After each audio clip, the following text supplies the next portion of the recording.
Halo anak-anak, selamat pagi. Selamat ketemu kembali dalam pelajaran IPA di kelas 5 ini. Pada saat ini kita akan belajar tentang organ pernapasan pada manusia.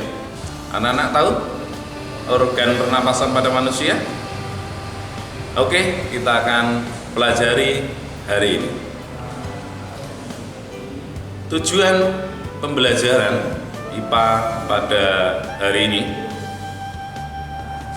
yang pertama, dengan pembelajaran ini anak-anak harus tahu apa arti dari bernapas itu. Yang kedua, anak-anak bisa menyebutkan organ-organ pernapasan. Yang ketiga, menjelaskan fungsi organ pernapasan itu sendiri. Dan yang keempat adalah menyebutkan penyakit atau gangguan pernapasan. Oke anak-anak, siap belajar? Oke anak-anak, yang pertama, bernapas itu apa sih? Bernapas pada manusia adalah proses menghirup oksigen atau O2 dan mengeluarkan karbon dioksida atau yang sering dikenal juga dengan CO2. Memang dalam kehidupan sehari-hari kita bernapas itu menghirup udara, tetapi anak-anak perlu ketahui bahwa di dalam udara itu sebetulnya banyak kandungan. Ada oksigen, ada hidrogen, dan lain sebagainya. Nah, pada saat bernapas yang kita ambil adalah oksigen atau O2-nya itu. Oke anak-anak? Anak-anak, organ pernapasan pada manusia itu sangat banyak, dan organ-organ itu bekerja dengan sistem. Artinya apabila salah satu organ itu bermasalah, maka akan mempengaruhi fungsi dari pernapasan itu sendiri. Anak-anak tahu organ pernapasan itu apa saja? Iya. Yang pertama adalah hidung. Nah, hidung itu merupakan pintu gerbang masuknya udara ke dalam tubuh manusia. Nah, di dalam hidung itu sendiri sebetulnya ada rambut dan ada selamput lendirnya. Organ yang kedua adalah trake. Tulisannya trachea, atau dalam bahasa Indonesia sebetulnya dikenal dengan tenggorokan. Hati-hati, ada istilah kerongkongan, ada istilah tenggorokan. Yang berhubungan dengan bernapas adalah tenggorokan, sedangkan kerongkongan hubungannya dengan pencernaan. Jadi organ yang kedua adalah trake atau tenggorokan. Ini saluran dari mulut sampai ke cabang menuju ke paru-paru. Organ yang ketiga itu adalah paru-paru. Paru-paru sendiri merupakan organ utama di dalam pernapasan itu sendiri. Di paru-paru ada bronkus, ada bronchiolus, dan ada alveolus. Organ yang keempat adalah diafragma. Diafragma sendiri itu sebetulnya otot yang ada di antara rongga dada dan rongga perut. Jadi berupa semacam membran yang berfungsi untuk membantu proses pernapasan pada manusia. Jadi kurang lebih ada 4 organ utama untuk pernapasan. Oke, anak-anak, apa fungsi dari organ pernapasan itu? Yang pertama tadi organ pernapasan apa? Iya, hidung.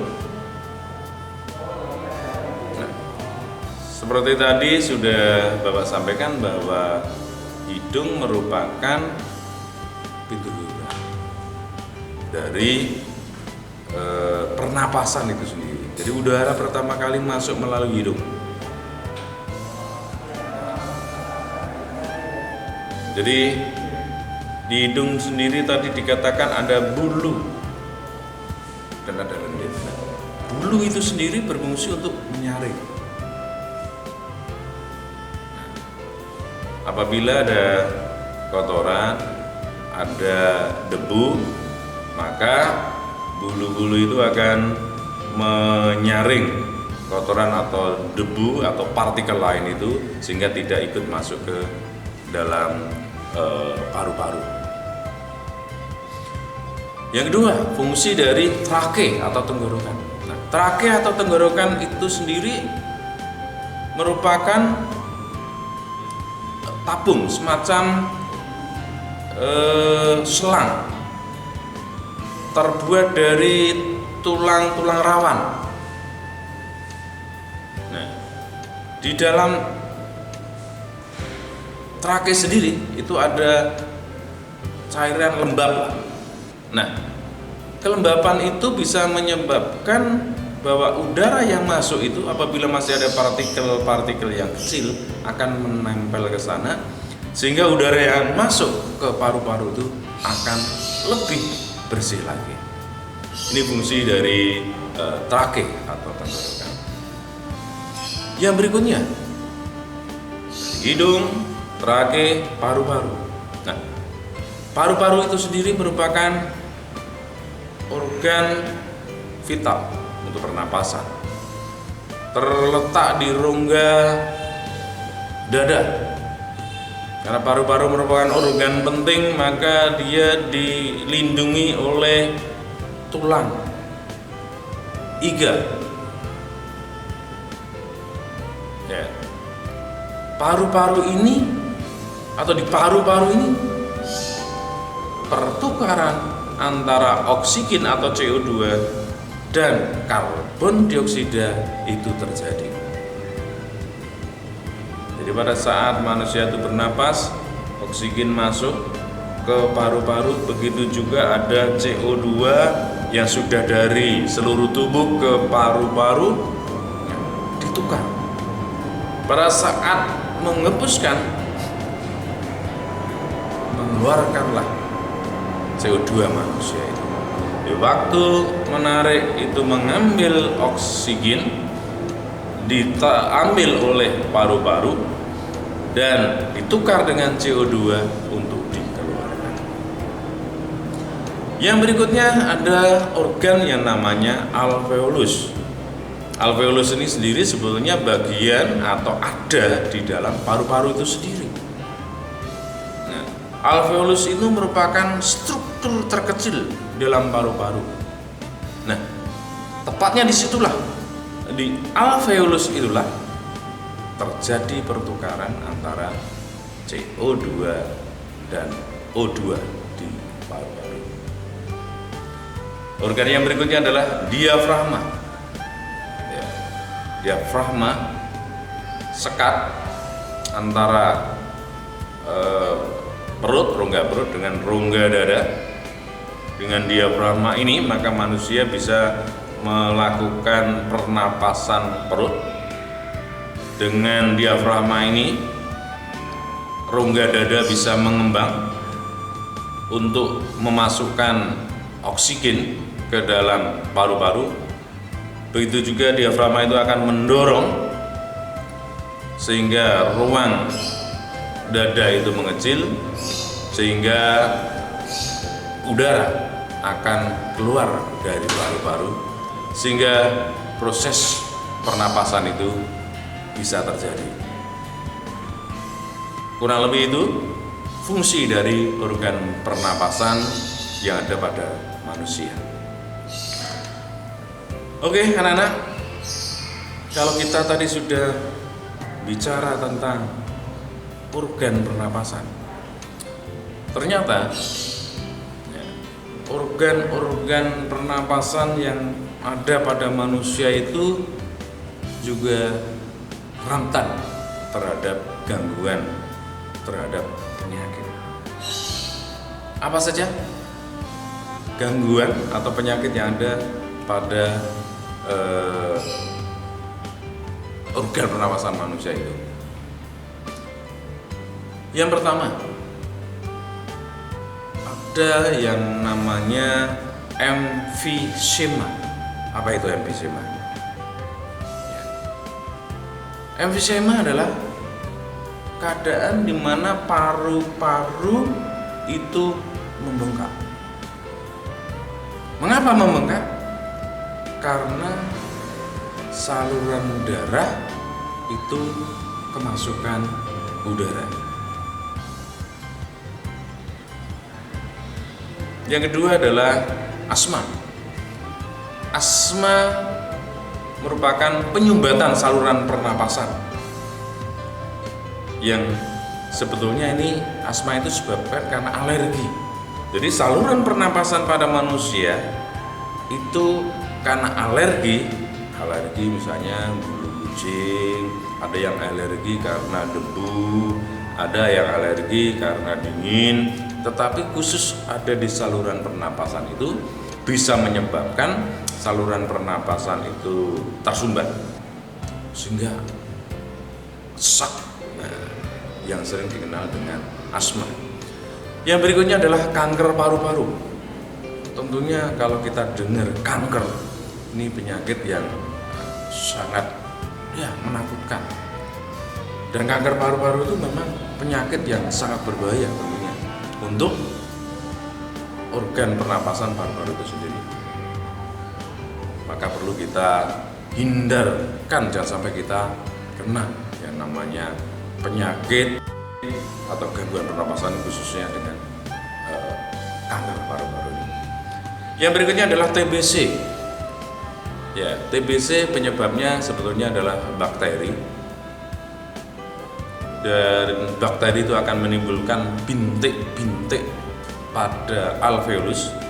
Anak-anak tahu sendiri bahwa alveolus tadi adalah tempat bertukarnya oksigen dengan CO2 yang ada di dalam paru-paru.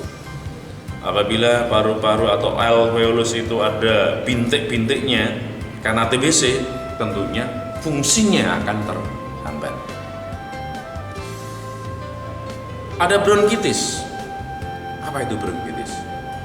Bronkitis itu sebutan karena terjadinya infeksi di dalam bronkus.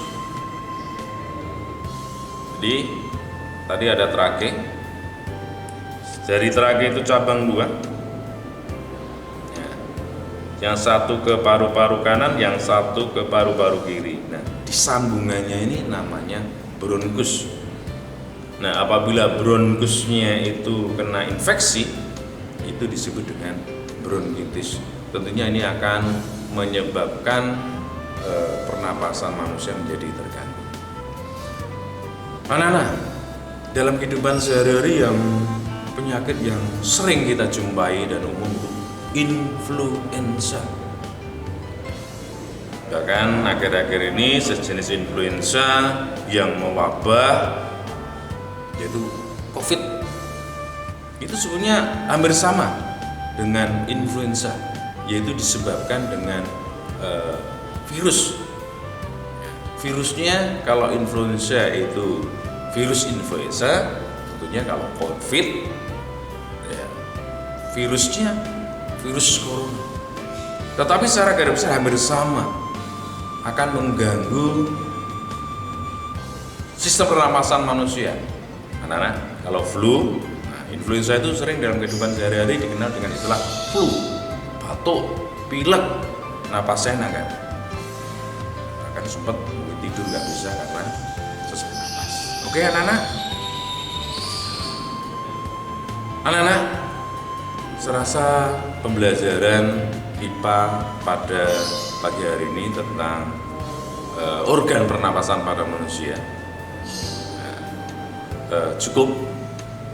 Nah, untuk direfleksikan ya, bahwa paru-paru itu merupakan organ yang sangat penting bagi manusia. Untuk itu perlu diperhatikan oleh anak-anak supaya selalu sehat. Pertanyaannya, apakah anak-anak selama ini sudah memperhatikan dan dengan sengaja menjaga kesehatan paru-paru itu sendiri? Ya, kalau belum, nah ini tugas dari Pak Guru ya. Ini aksi perlu anak-anak lakukan ya, supaya organ pernapasan anak-anak itu sehat, terutama paru-paru. Maka ya, anak-anak harus menjaga kebersihan organ pernapasan itu sendiri, khususnya adalah hidung. Bagaimana menjaganya? Misalnya salah satunya dengan menggunakan masker, supaya partikel itu sebelum masuk ke hidung sudah tersaring oleh masker itu sendiri. Yang kedua, anak-anak jaga udara yang ada di sekitar kita yang kita pakai untuk bernapas. Bagaimana menjaganya? Tanam tanaman di sekitar rumah anak-anak supaya udaranya banyak kandungan oksigen. Jangan bakar sampah, karena dengan membakar sampah itu akan menyebabkan polusi udara, sehingga udara yang ada di sekitar kita akan tercemar. Oke, anak-anak, serasa itu pelajaran pada saat ini semoga bermanfaat bagi anak-anak. Yang paling penting untuk anak-anak adalah anak-anak ada perubahan sikap untuk menjadi lebih baik, untuk lebih bisa merawat organ pernapasan itu sendiri. Oke, selamat pagi, salam sehat untuk kita semua.